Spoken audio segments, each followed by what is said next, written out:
আজি লোকযুগত ভাৰতৰ অৰ্থনীতি হৈছে এটা ডাঙৰ পৰিৱেশগত সমস্যা। ইয়াৰ বাবে সৃষ্টি পৰিমাণ বাঢ়ি গৈছে। এই সমস্যা সমাধানৰ বাবে আমি আনিছোঁ এটা সহজ ব্যৱস্থা।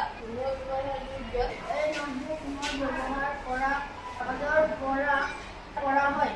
ই মজবুত আৰু মিহি দেখিবলৈ একেবাৰে হয়।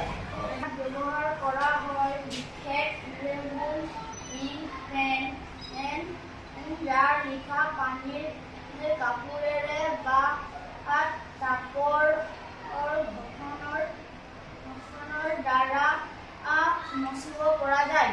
এতেকে এটা পৃষ্ঠা অথবা পুনৰ ব্যৱহাৰ কৰিব পৰা যায়।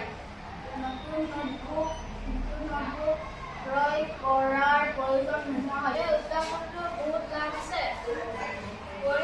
প্ৰথমে পৰিৱেশৰ ওপৰত ধনাত্মক প্ৰভাৱ।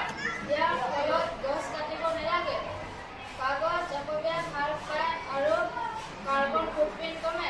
দ্বিতীয়তে, আৰ্থিকভাৱে সঞ্চয়। প্ৰতিটো শিক্ষাবৰ্ষত বহু নোটবুক ক্ৰয় নকৰিলেও চলে। তৃতীয়তে, এই শিক্ষাৰ বাবে সুবিধাজনক।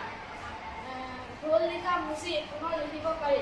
Reusable notebook using reusable ink and tissue paper হৈছে এটা আৰু স্বনিৰ্ভৰ ভাৰতৰ লক্ষ্য উন্নতিপূৰ্ণ উদ্ভাৱন।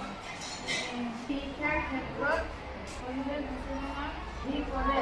ইয়ই বচাই আৰু লিখা-পঢ়াক আধুনিক ডিজিটেল ব্যৱস্থা কৰে। ধন্যবাদ।